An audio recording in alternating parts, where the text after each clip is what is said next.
For me, it's both.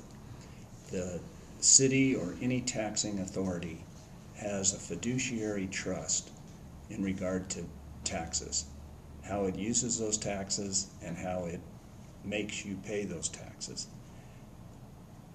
I have complained during my campaign that the city has not been using the tax money in the best interest and of the citizens and appropriately. And now we are paying the price for that.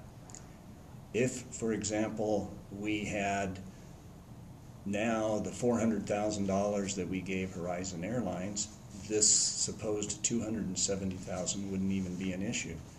If we had the $550,000 that we have sitting in the ground out at Schultz Pass Meadows, then $270,000 wouldn't be an issue. And certainly if we had the $5 million that we have sitting out in the ground at the auto mall, then some of these things would not be an issue. We wouldn't even be talking about tax increases. So a taxing authority cannot simply say, gee, I didn't spend my money wisely, but give me more. Something has to give.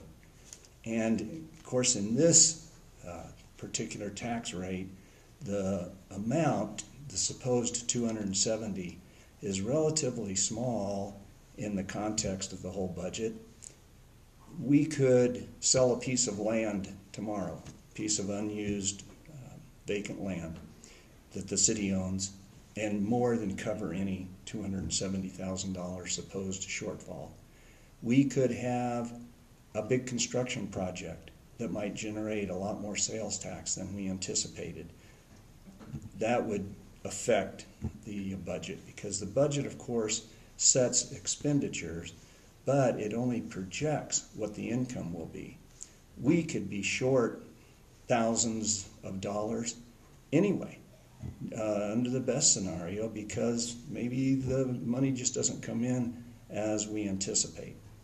So there's a lot of moving parts to the budget, and to just say, well, we're going to raise taxes and that'll cover everything is not adequate to me. We have to explore all the other alternatives. Every year we have a tax or a budget excess that goes into our reserves. So there's nothing to say that this year won't be the same.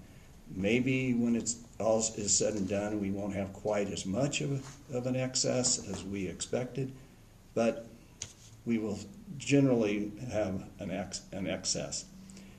Yeah, it's only $10, but it's only $10 for this. And then the school district is going to want their $10. And of course, keep in mind that a typical commercial property is 25 times more than the typical residential. And then, you know, the county is going to want theirs. And then the city is going to go to the voters and say, well, we want you to approve this bond issue. And that's only $10. And pretty soon, all of the different taxing authorities and all the requests start to add up. So to say, yeah, it's only $10 gets me more back to the philosophical question of, you don't get $10 unless you can demonstrate that you have used your past money wisely and in the best way you can. Oravits? Well, it's both for me as well. But first I want to say, you know, there's been a lot of misinformation out there about this. We simply voted on June 19th not to raise the tax rate. We didn't cut the tax rate. We kept it at 2012 levels. And as I've shown, I've gotten information from the city manager and from staff that no tax increase. The residents of Flagstaff are going to save $270,000 on their tax bill. As a result, we still have a balanced budget.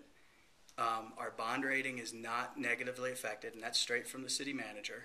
And we still have over an $8 million reserve available.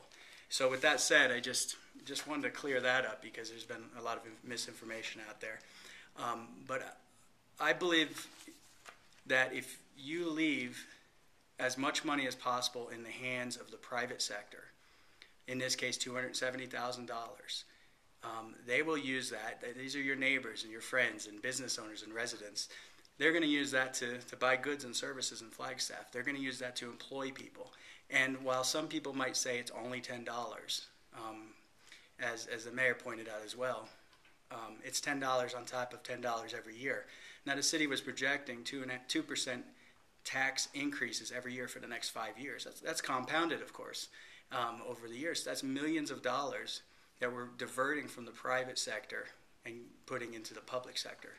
Now, contrary to some things being said, I never signed a no tax pledge. I don't believe that we should never tax.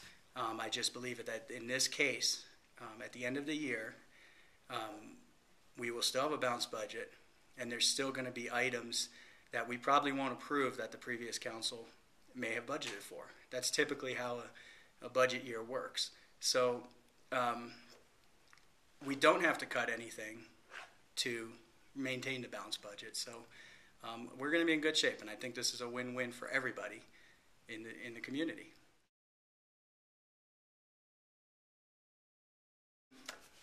Another council member brought it up in the June 19th meeting as well, that and I think I brought it up as well. Why are we're saying, hey, we're saying to the public, we want you to come out and comment on this tax matter, but we've already approved the budget. But when you come out and say you don't want your property taxes increased, we say, sorry, we've already done the budget. So it's kind of a catch-22. So can we change the timing of when we do that tax vote?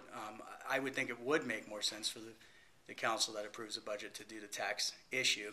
I'm not sure of all the legalities due to the truth in taxation statements, but it probably would be a better arrangement in the future. It would be possible to even have a contingent budget, where if you are going to set your budget on a given tax increase, then perhaps there would be a contingency. If that tax increase does not go through, then what will our budget be? And then that whatever adjustments have to be made could be addressed early on. And certainly in this case, where the council had some forewarning because of the no vote by Mark Woodson and Scott Overton clear back at the budget hearing dates, the council had some idea that maybe this would not fly when it came to the new council.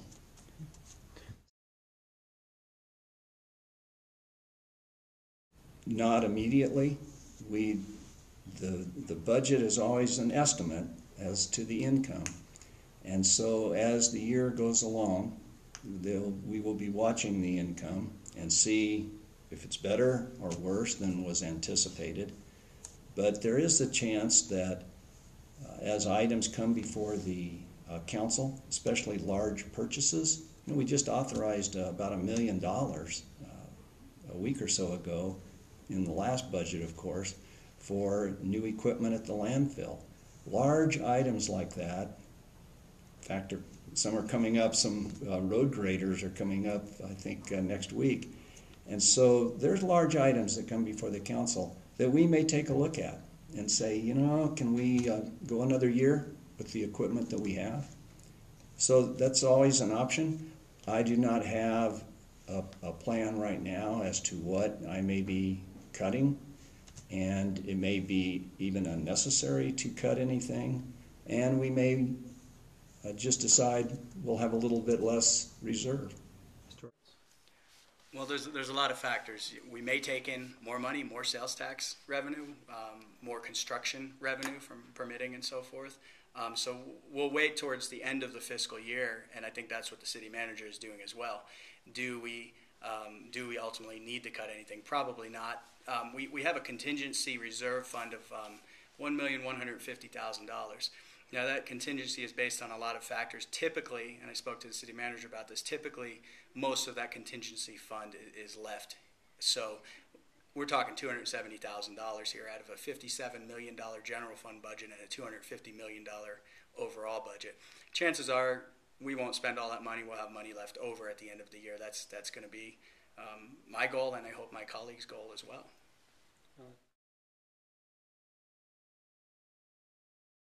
What it comes down to is, you know, over the past decade, property taxes have doubled. And it's not just a result of the city. We're talking county, we're talking school, we're talking fire districts. We're talking a dramatic increase in property taxes over the past decade. Now, in general, people have not seen a massive decrease in the amount that they're paying in taxes in relation to the amount that their real property values have gone down.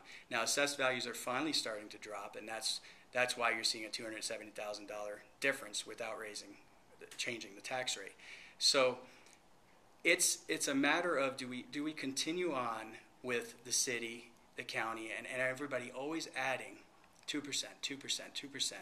And the statement that I said during the meeting, $10 to death. And I stand by that because we have added more and more burden to the residents and businesses of Flagstaff over the years.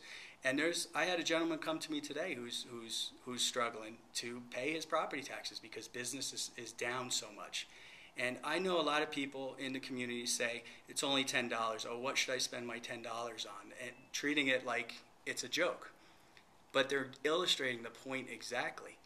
They're saying, well, maybe I'll go spend my $10 on, maybe I'll forego my 2 trips to McDonald's. Well, doesn't that illustrate the point exactly that you are taking money out of the private sector? You're withholding $270,000 from the private sector and putting it into the government sector.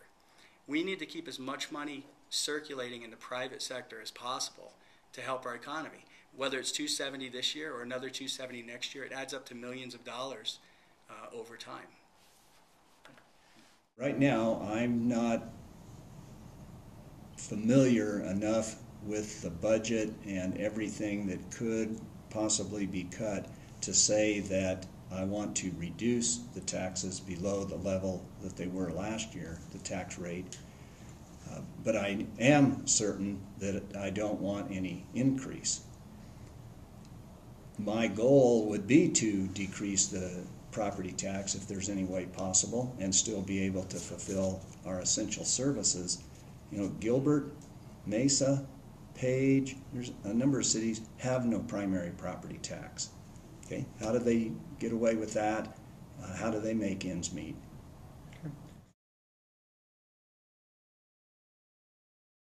No. No, not at all. I mean, to be honest with you, we look at what's in the budget right now, and do we need to laser level our infield ball fields right now during one of the worst economic crunches since the Great Depression? I play softball, but do we need to spend tens of thousands of dollars on that? There's a lot of things in there that you can say is wants versus needs. Right. Well, 2%, it's been a 2% increase typically per year for the county and the city. You've also had health districts, and you've had FUSD issues. You've had bond issues that have added to it. Right. But your correlation, your property values go up, but then they dropped by 30, 40%. And people haven't seen as quick of a drop in their assessed value. Like I said, they are starting to finally come down, but the assessed values are still, in my opinion, relatively high compared to what's happened in the real market. I think you've hit on a good point. When property values were going up, the tax rate did not come down. Now, when property values are going down, the tax rate's going up. So it's a one-way street. It's the city saying, when your property is going up and you're paying more taxes, that's great. We'll use it. We'll find a way to spend it. When your property values go down and we're getting less tax, we'll increase the rate so that we're still getting as much as we were before. And I have a problem with that. My position is you don't raise taxes until you get to the point where you cannot adequately fulfill what you consider to be your essential services.